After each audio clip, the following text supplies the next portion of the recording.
Hi, welcome to Katy on the Farm. I'm Katy. I'm a homesteader, a writer, and an advocate for ethical and local food. Join me as each week we explore food in our region from the soil to your plate here on Katy on the Farm.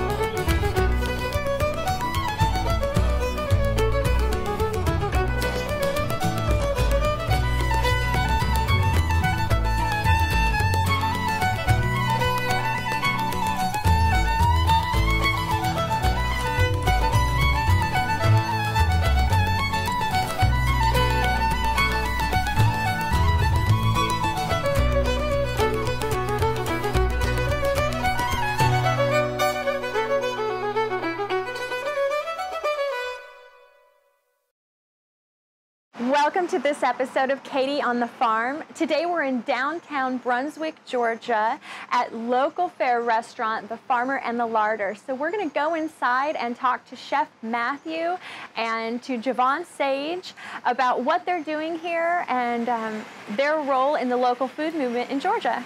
Come on in. Hey, Katy. Yeah, Chef Matthew, how are you? I'm doing well, I'm doing well. Oh, it's nice to see you. Thank you for having us. Welcome to the Farmer and Larder. Let's go back in the kitchen. Absolutely. All right.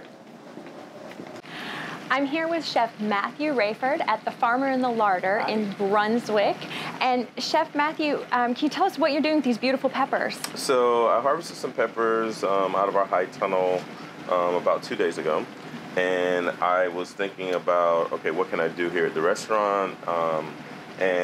We have a fish of the day plate.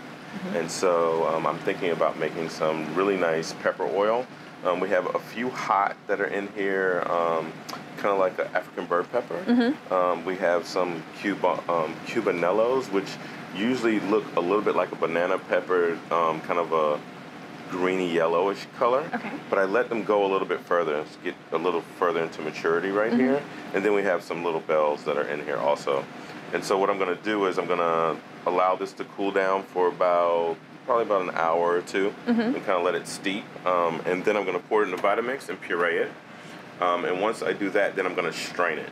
And so it should have kind of a deep red color to it. Beautiful. Some of the heat, and the reason I did 2 different types, well, probably about 3 different types of peppers in here, is I wanted those layers of flavor. I didn't want like boom, all heat, or boom, just kind of like a pepper. Right. You know, so it's a little bit of everything. And what we're going to do is we're going to use this oil to sear off our masala fish of the day. Oh, that sounds fantastic. I've heard a lot about your fish of the day, actually. Good. All right, well, thank you. You're welcome. Hi, I'm Katy Rogers. I hope you'll be right back after this message to join me. Camping World of Valdosta, located in Lake Park, is your one-stop destination for all your camping needs. Stop by to see your dreams of quality time with your family become a reality. Whether it's tailgating with your air-conditioned camper, taking a trip to the mountains or beach with your family, or driving your motorhome to a faraway destination, Camping World has it all. Let us put you and your family in a camper for as little as $99 per month. And remember, when you buy a camper from Camping World of Valdosta, you receive a free Elite Good Sam membership, roadside assistance, and travel assist for 1 year. Dairy Queen is a proud part of our local communities and is cheering our sports teams on to championship seasons. Drop by before and after the game to say hello to Mr. Ash and his entire crew and enjoy the full Dairy Queen menu, including our famous grilled burgers, artisan-style sandwiches, and chicken strips.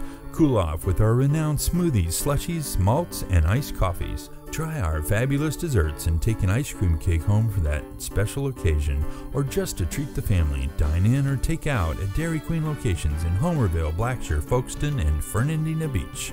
See you at the DQ. Want to learn more about rural America? Watch CreekboxTV.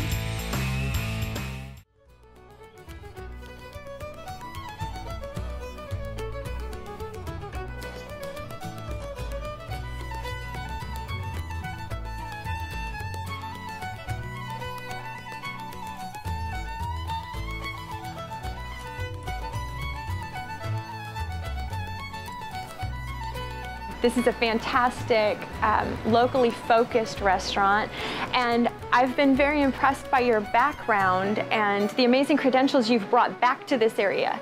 So could you tell us a little bit about your life as you left and how you came back? So when I graduated from high school, I was working at a local Piggly Wiggly in the deli, working in the bakery and all of that kind of good stuff. And so I'd had a spark and a passion for food way back then. Even my show and tell, I remember, was always like chili and cookies and stuff like that when I was a kid. I love it. And then, you know, I'm in South Georgia, right? Southeast Georgia, and, you know, mostly small towns, and I was just like, I got to get away. You know, I got to go somewhere. I got to see something else, you know? And so I ended up joining the military. And when I joined the military, I spent almost 10 years in the military. And then every place I went, people would ask me where I was from. And I go, oh, I'm from Georgia. And they go, oh, dude, I haven't had a home-cooked meal in I don't know how long. And so that kind of like sparked this whole thing of, you know, cooking on the fly with whatever you have, and which you know, that's what you do in Georgia anyway, right? When you grow up in, you know, a rural area or in the country, as my grandmother would call it. So I kind of grew up, you know, also kind of like my formative years in the military, still cooking all the things that people wanted to eat. You know, people say, oh, do you know how to make biscuits? And I was like, oh yeah, I know how to make biscuits, you know. And people were like, where did you learn all this stuff from? And I would go, oh, well, between my grandmother and my aunt and my mom. I'm also the youngest male in my family, so I'm almost like 4 years younger than one of the youngest males in my family. So it wasn't like I was always going out running and playing with them. So I was always kind of like around the house, you know, shelling peas and doing all that kind of stuff. So you kind of became my thing to cook. But when I left, I really didn't think, you know, because my dad was a baker by trade in the 50s and 60s. And so he had kind of, you know, instilled in me that, you know, cooking wasn't a place for me to go, that there's a lot of other things I could become, and for me to think of, you know, a little bit broader than cooking. Right. And so I was just like, I don't know. So like I said, I joined the military. And then when I got out of the military, I was going to Howard University to be a physical therapist.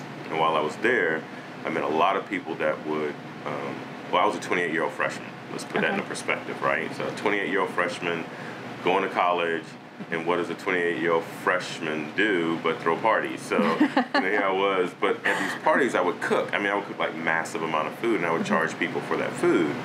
And it was so funny because I had one of my really good friends, Russell, he said, you know, you're kind of wasting your time going to college. And I was like, what are you talking about? He was like, I really think you should go to culinary school and go to a culinary college. And I was like, I don't think there's any money in it. You know, because I was still had that even 10 years later, that thought process that, you know, as an African American, I probably wouldn't become an executive chef. Right. I didn't know of any, and so I went to Russell. I was like, Russell, show me some African American chefs that have, you know, that are successful and stuff like that, and I will think about it, right? Yeah. Less than a week later, he introduces me to a chef that was the chef at J.W. Marriott in Washington, D.C. He was making almost six figures, and I was just like, this is in 1995. So I was just like, wait, whoa, you know, okay, talk me through this. So, you know, I had a really good in-depth kind of interview and conversation with him about, you know, what I love to do and all of that kind of stuff. And then that pushed me to go to a small school that was located there in Leesburg, Virginia, which it had me ending up at the '96 Olympics. So I ended up at the Olympics working for a company there and working in the Centennial Park. So I ended up doing that. That was 1996. And then my career kind of like took this really interesting path because I finished my program and my instructor said to me, I really think you should get a degree. And I was like, a degree in what? And he was like, in culinary arts. He was like, I think you need to go to Culinary Institute of America in Hyde Park, New York. And so that's what took my trajectory into going there. I have a bachelor's degree in culinary management from there. And that has been kind of a really good stepping stone, really good, for lack of words to use, a good foundation for me to get started and get into the industry. So it was more than just learning how to cook. It was learning, you know, the books and, you know, trends and, you know, marketing and all of those kinds of things. So I kind of got started doing that. And that has taken my career from MGM Grand in Las Vegas to I ended up working for Hope Catering Company, which is the premier catering company of the House of Representatives. So I had the House of Representatives, National Defense University, Canadian Embassy, National Archives, and Pentagon Conference Center and Library. So it was 5 properties, 125 employees, and 7 different menus. So that really kind of allowed me to cut my teeth on like cooking, managing people, managing expectations, if you can understand working in that type of an arena.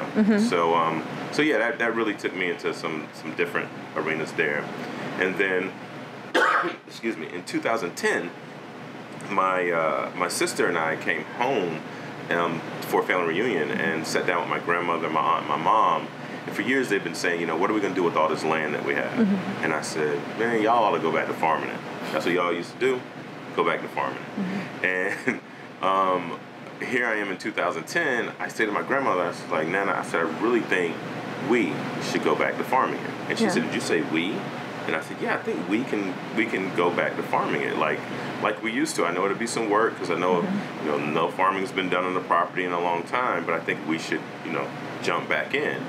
And she was like, okay. And so they reached underneath the table and gift deeded my sister and I 25 acres. Like literally, they kind of were. I felt like it was a setup, you know, because I mean they were just like ready. They were just like, and here, you know, Nice. Right? Nice. It's kind of like, you know, like the cooking shows where, you know, you have, you know, they start off showing you something and then they reach back into the oven and it's finished. Yeah. That's the way I felt. I felt like I was done, you know. Nice. So we decided to move back. I moved back first about 5 years ago, but before that, I was actually, you know, my sister and I, we were driving back to D.C. after this happened. It was kind of like, what did we just get ourselves into, you know? I was like, I mean, sis, I've grown a few things, but a farm is totally different than like a bucket of basil. Right. You know what I'm saying? Or a container of tomatoes. That we're talking a whole different level, right? Right. And so I ended up finding the Farmer Veterans Coalition and also found out there was a program at UC Santa Cruz in California that was a little more than 40 plus years old that was built on, well, actually close to 50 years now, that have been doing nothing but teaching people how to farm organically and sustainably. And I was like, oh, maybe if I could get into that and do that. And so I ended up getting a graduate certificate in ecological horticulture from them, which gave me a background in understanding sustainability, understanding organic farming. And the program there was the Center for Agroecology and Sustainable Food Systems. So went there, spent 6 months living in a tent. Basically every day was dedicated to learning first. So whatever your assignments were, start off your first hour or two of every day doing lecture, and the rest of it was pure farming. It's commitment. Yeah. Commitment. So they, you know, the thing is, you're going to be here. You need to be committed, get involved, get trained. So that was kind of how I kind of got started with that part. And then I've come back home, and you know, we're on the silty, sandy loam out here in Brunswick, Georgia. You know, and we're on the coast. And you know, I always think of it this way: like we're part of the original 13 colonies, and there was so much stuff that was brought here from. Lemons and olive trees and all of those kinds of things that people were successful in growing. So me coming home to do it sustainably, I was like, they didn't have fertilizer back then. So why shouldn't I be able to do it now? And it's going to be hard. I knew it was going to be hard work. I knew I was going to be fighting the elements. Nature's always trying to take back what was theirs anyway, so the weeds are always going to come no matter how often I get them out. But like you see some of the bounty right here. You see some of the peppers right here. So. And you know what to do with that to turn it into a masterpiece, and that is that's a fantastic combination. That you understand so much of that supply chain, and that you have your hand in the supply chain. There you go. Really sets your work apart, I think. Definitely. Yeah. And both, you know, one of the things I've also learned over the years is that being a chef and being a farmer, the consistency of lifelong learning is always happening. Like every time you think you have something completely dialed in, someone else comes along and like shows you something new, or you flip something over and something that says something like, oh, it's 2016. Did you know that this was available for you to do now? You know, so I'm finding that in a little bit of everything from the cooking portion to the farming portion, and it's lifelong learning. Like you'll never have it completely down. You can always learn something new. There's always something that someone else has been doing better, faster, and stronger than you. So, you know, it's good to be open to learning. And then, you know, that's the way farmers survive. For years, they talked to each other. Yes. You know, they had conversation with each other. Yes, and thank you for your service and for Althea's service, your sister's service. We appreciate it. I know she retired from the Navy, She right? retired from the Navy, yeah. And she just moved. She just moved back this way about a year ago. Well, about 6 months ago. Oh, fantastic. Yeah, so yeah, we're glad to have her back. Definitely family activity. We're glad to have her back. Hi, I'm Katy Rogers. I hope you'll be right back after this message to join me. Since 1972, Popeyes has been serving up mouth-watering, delicious, hot and mild fried chicken and chicken tenders from its Louisiana kitchen. You know about our great chicken, but have you tried our tasty seafood? All of our menu items come with a Southern style all their own. On your way to or after the game, stop by Popeyes and remember we can handle all your special event catering needs. Conveniently located on Memorial Drive in Waycross, Popeyes puts a piece of Louisiana in every single meal. Lee Engineering and Construction Company in DuPont, Georgia has been a part of the community since 1935 and is proud to support Clinch County athletics. The prayer of the entire Lee Engineering family is that our Lord and Savior will richly bless our schools, community, and nation. Want to learn more about rural America? Watch CreekboxTV. TV.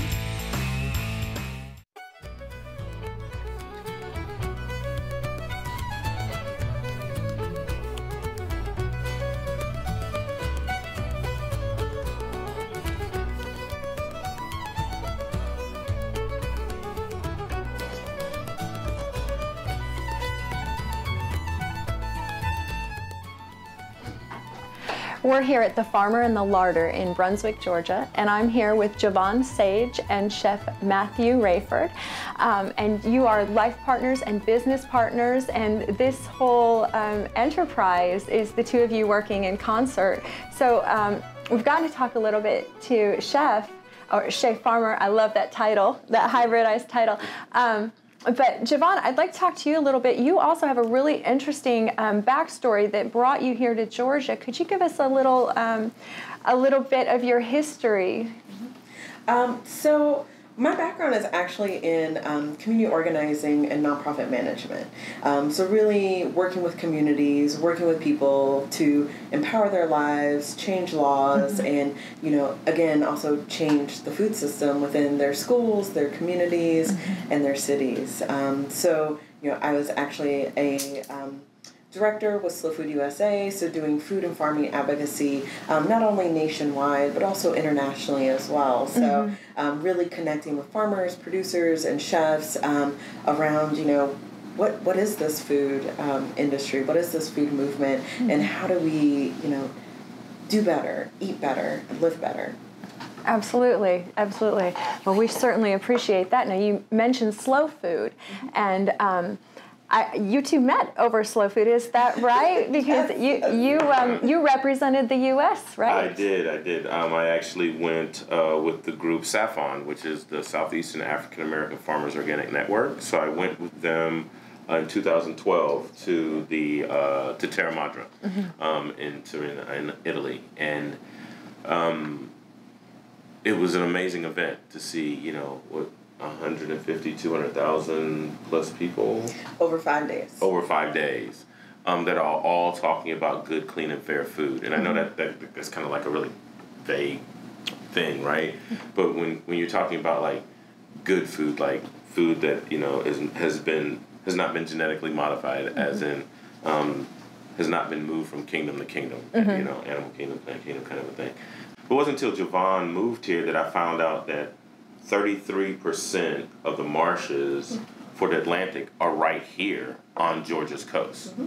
Wow. Which means that the bounty of seafood that runs the gamut from like your North Carolina down through Florida starts off in our estuaries. I mean, that's an amazing conversation, which I did not know before until Jovan and I started getting involved in things like Slow Fish, and she was working for another nonprofit in the area, and so all those things have grown and morphed into what we're doing now here at the Farmer and Larder.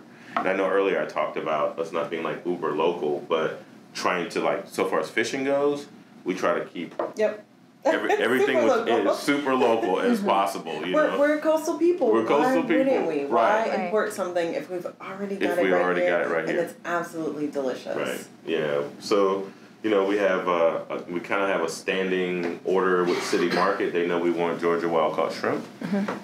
They know that we want pompano whenever they have it in. They know that we want wahoo whenever they have it in, barracuda, whatever they have. We always kind of want it whenever they have it in. And so it's really nice to have, someone local that picks up the phone and calls you and go, hey, I just got that in, and you're like, what? And they're like, yeah, And every now and then we do pull in things like wild caught salmon and things like that. And usually those are like our specials, right?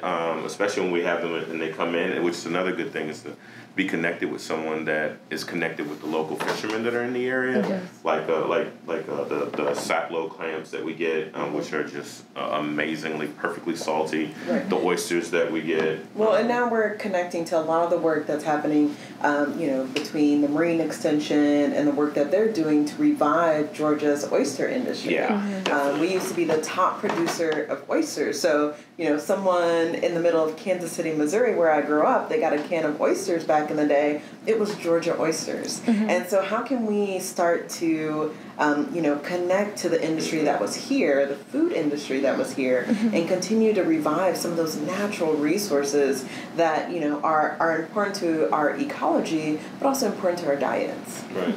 And important to the people. Farmers back in the day and today I think are starting to, gravitate more back to it, are all constantly having a conversation with each other, and fishermen constantly having a conversation with each other, and then sharing, and I think that's one of the things that the Farmer and Larder is also is about, that sharing. And that connecting. And, understanding that, as a restaurant, we can't do this alone. Right. Just as farmers, we can't do this alone. And so we just honor that, and we are never, we always make sure that we're transparent about this, is that, 100% of the food here does not come from our farm. We wouldn't have time to run a restaurant if 100% of our food came from the farm. We would be, doing some very intensive farming in that way. But we have folks who, grow really great okra. We have folks who grow wheat in Middle Georgia, and so it's kind of like, how can we kind of pull from all of these different people who are doing these amazing products and are experts in their own field, and bring that to your table.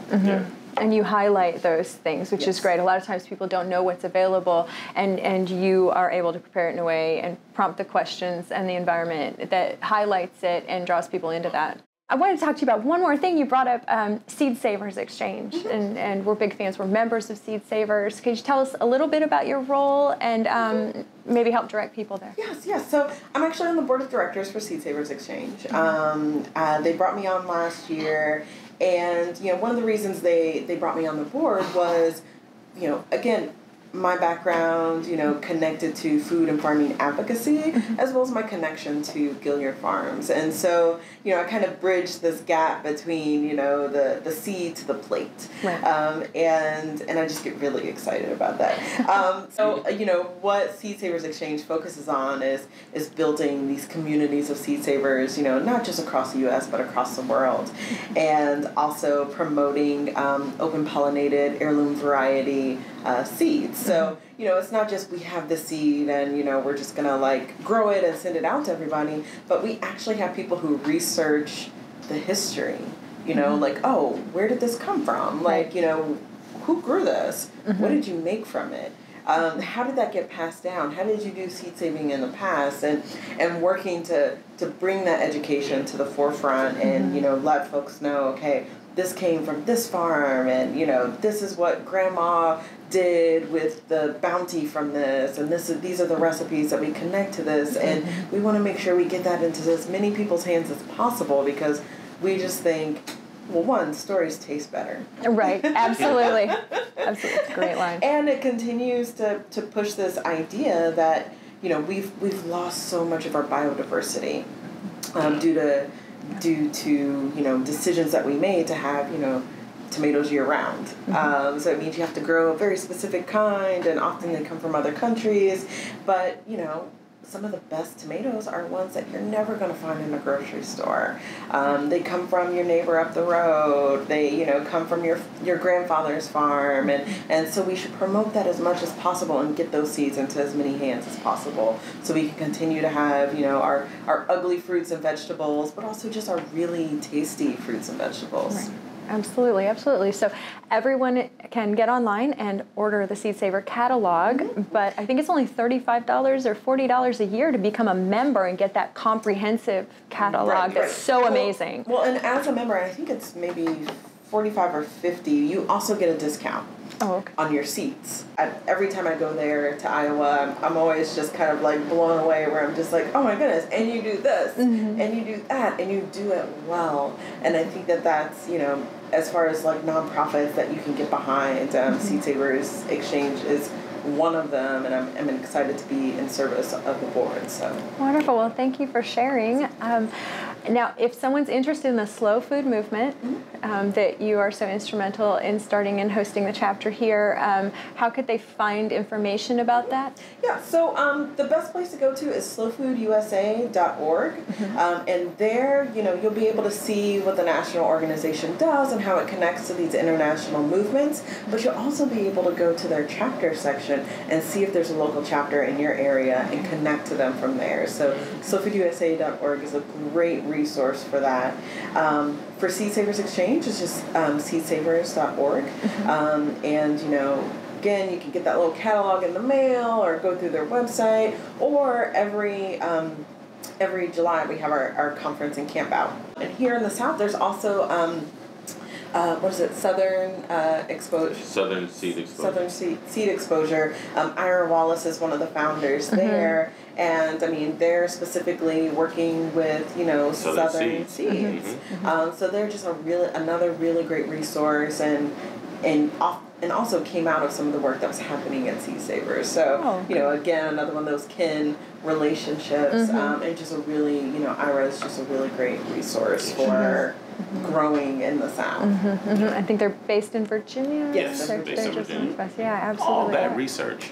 Well, I grow too, so I have my winter time with my stack of gorgeous catalogs, and down here, since we can grow year round, I have that whenever you want. Yeah, it's wonderful. Exactly. It's why I'm a huge fan of the tangible paper seed catalog. Yes. I hate to lose things for the sake of perceived progress and then find out in the future that we lost something we couldn't get back. Something we can't get back, right? Yeah, absolutely. Well, thank you guys so much for talking to us today. It has been an absolute pleasure. It's been a treat to be here and get to see you getting ready at the restaurant. Awesome.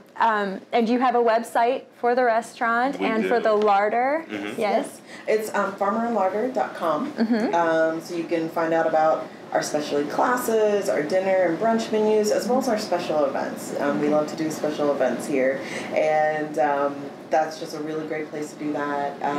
And Gilliard Farms is just GilliardFarms.com, and so you can see some of the stuff that's coming up with the farm, on-farm tours, as well as meat buying CSA, and just some other really great farm activities for that. There you go. And then we also have Sage's Larder, and that covers herbs and teas and health coaching also. So and that's just sageslarder.com. Sageslarder.com. Right. So we're trying to create a holistic approach, which is also very different, for a lot of folks. They do one or the other, they're a restaurateur or they're a farm, or they're, doing things that have to do with the, being healthy with the body. And so we're trying to take all the talents that our ancestors have given us to create, all these different streams of, it takes all of this to really be good. And guess what? It's all happening right here in Georgia. And that's fantastic. And on that, we'll leave it. Thank you so much for having us. We hope to talk to you again soon. Everybody come down to the Farmer and the Larder. Look up Seed Savers and Slow Food and expand your knowledge about our wonderful local fair. And we'll see you again next time on Katy on the Farm. Join us next week as we visit Canewater Farm in Darien, Georgia, and see how they're producing their organic produce and bringing it to a market near you. And thanks for being a part of Katy on the Farm.